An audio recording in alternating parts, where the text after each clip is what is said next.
Okay. All right. We're doing this a second time. Welcome to Upwardly Mobile number three. Nobody believes the jobs report. Should you? It's a good question.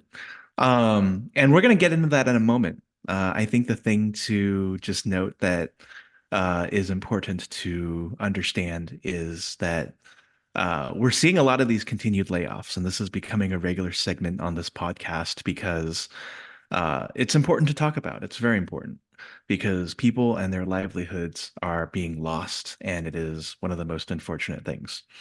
And so let's walk through what happened in the last week, right? UPS laid off 12,000, or at least announced that they will. It's going to take a while probably to get through it all. PayPal announced a loss of 2,500 jobs, Block with 1,000, Microsoft with 1,900. And so, what does that all really mean, right? It's easy, I think, whether you're right wing, left wing punditry, to say, oh, whoever's in office is not doing their job, or whatever's going on, whatever soft landing we're claiming to have is not happening. And as somebody who manages a jobs community and is very engrossed in the state of the economy, I would say that it's a combination of a lot of different stories and ideas coming to fruition that just happen to be hitting at the same time, right? You can blame all sorts of things on macroeconomic uncertainty, which is what a lot of CEOs have been doing for the last year and a half. But I think it's a lot more than that. And so, what is it?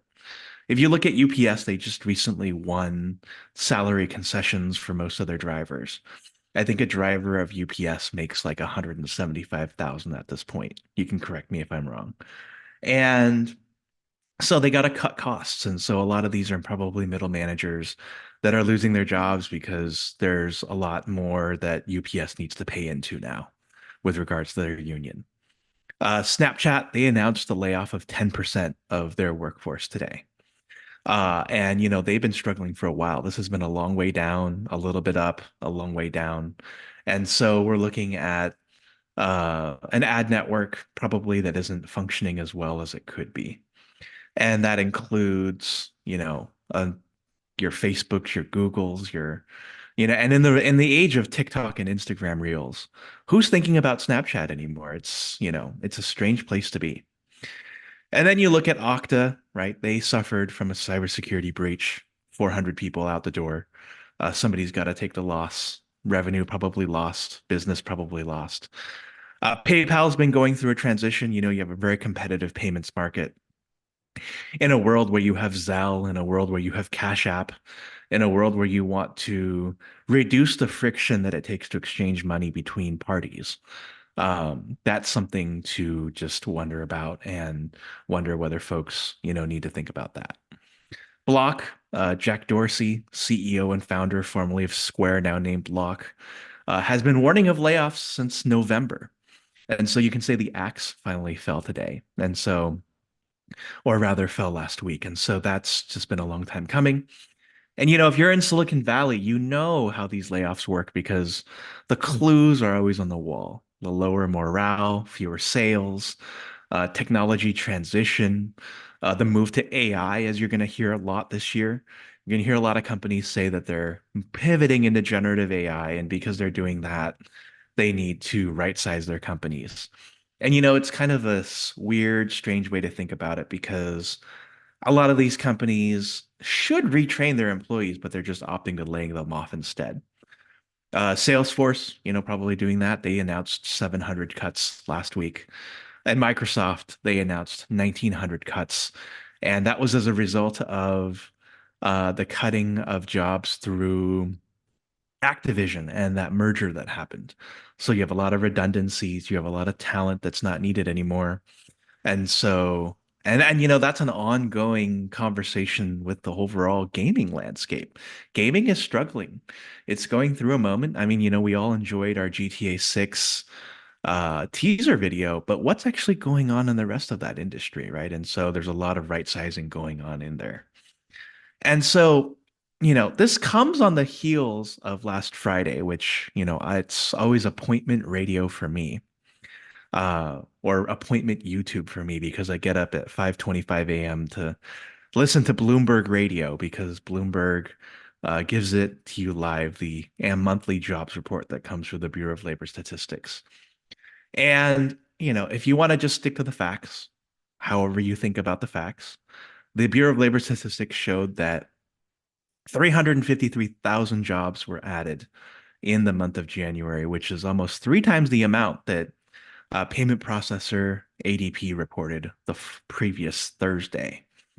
And employment's, it's still down at 3.7%. We saw jobs added in professional services, 74,000, 70,000 in healthcare, 45,000 in retail, 15,000 in information, which is the area that I cover and look at. And so if you were a neutral observer, neutral third party observer who maybe, didn't care where the economy was headed because you didn't need the money, you'd say that's a pretty good jobs report. You know, a third of a million is higher than we've seen in a long, long time. And the economy is doing well. Somehow, we've made it through inflation, peaking at 9.2% in last summer, and now we're down to somewhere a lot lower than that. And you would also say that that good times are here. But then you go into my jobs community, Albert's Job Listings and Referrals, which is connected to Albert's list here. And you would say, what is actually going on? Because there are people who've been out of work for months. And we're not talking about 2 months or 3 months. We're talking about 10 to 12 months. And what does that mean? And that's not good news either, right? Because um, it demonstrates an uneven economy. Maybe you're able to go and get your job at a retailer, or you're able to get a job in manufacturing or construction. But if you're one of those office people that sits around and does those jobs where you're on a computer like me, it's not so easy because you're in a really, really, really hyper competitive market, and who knows where that's headed at the moment. And so, I'm just saying, like, who's falling for perhaps the fact that we have 353,000 jobs that were added last month? And I'll tell you who doesn't believe that. It's the American people. And, I'm not being political here. I'm just citing polls. Um, President Biden is currently 20% down on President Trump on matters as it relates to the economy. And NBC reported this yesterday. I think Biden was down 55 to 35. Folks think that registered voters think that Biden is much better on the economy, is much worse on the economy than Trump will be. And so it just goes to show that even though unemployment is the lowest it's been in 50 years, even though jobs are being added at a breakneck pace in every single industry out there for the most part, Americans are not seeing that. And what does that actually mean? And so this also follows up a similar, I think, part of that poll that showed that Biden is losing to Trump by 5% nationally. And knowing where we are on that, with regards to where polling data has been in 2016 and 2020, if Biden is losing to Trump nationwide by 5%, how much is he really losing by? That 5% probably looks more like 12 to 15%, which, I mean, nationally is one thing. America works through the Electoral College, which means that at the end of the day, if Biden was losing Texas anyway, he's probably losing it by way more. But it comes down to those swing states, right? Nevada, Arizona, Michigan, Wisconsin, Pennsylvania, maybe Virginia's in play. We live in such a polarized world that it may or may not matter at this point. But what I'm just trying to say is that the jobs report continues to be this strange anomaly because it continuously shows jobs being added when it may not necessarily be the case with all these layoffs. And so, maybe these companies are also in on it too, because even though UPS announced the layoff of 12,000 employees last week, uh, the actual announcement of these layoffs being completed won't actually be done for maybe another 3 to 6 months because these layoffs are steady. They're not trying to inject the economy with too much talent right now. And so it's one of those we'll see kind of moments. And so I guess my only answer to that is we'll see. And added on top of this with the jobs report, we also had the Fed, the Federal Reserve meeting last week as well. As you know, or may not know, that interest rates are inextricably tied to the jobs market because it dictates how interested companies and organizations are in investing into new markets given the high interest rates that they may bring. And so when you invest, new jobs are created. When incentives are placed against investing, jobs go away because companies focus on their bread and butter. And so, for example, right, this is a great example would be to look at where Google and Meta have been. I think Google is a better example. Google and Amazon. Prior to the pandemic, prior to this rate tightening, they were investing in things like Google Home or Amazon Alexa. Both incredibly important technologies, part of our day now, you could say, for maybe the technology class who loves to tell Alexa to play certain music or so forth. And both of these teams have seen their ranks cut because as companies realize, investing into a moonshot project is expensive, they will cut those projects. This happened at Google X. And so they're out now seeking outside funding to make things work. And so until the interest rates go down, I think you're going to see jobs scarce in a lot of different areas because you're seeing that lack of investment. And so that's something to pay attention to for the next 2 quarters until the Fed gets to a point where it actually decides to lower interest rates, which, we think should be March, but probably will be more like July. And if I'm President Biden, I'm probably calling Jerome Powell every day, asking him to lower these rates so these job numbers can look better and people can feel better. And there can be a rush back into the market for investment and spending so that we can feel good about the economy again. But you know what? This is a jobs podcast. My interest is to see that jobs come back. And, that leads into my third point, which is the depressing landscape these days that is LinkedIn.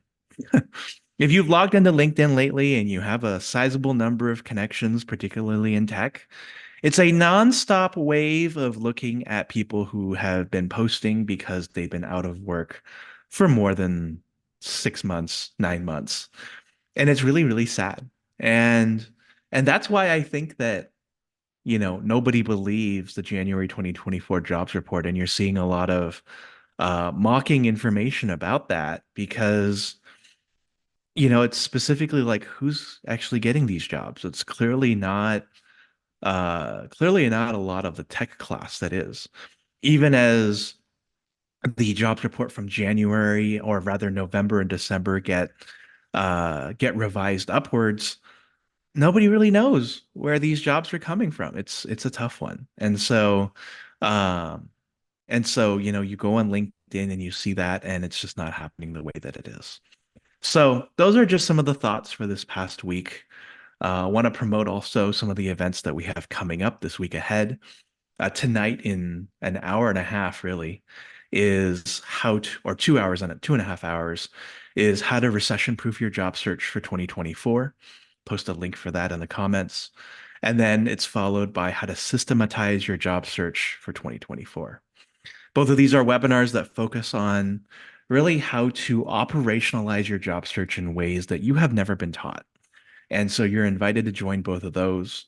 In this market, it's incredibly important that you operationalize your job search because by not doing so, you cost yourself the opportunity to really take advantage of the momentum that you have, whether you've been laid off or whether you're new to the job search or whether you're returning.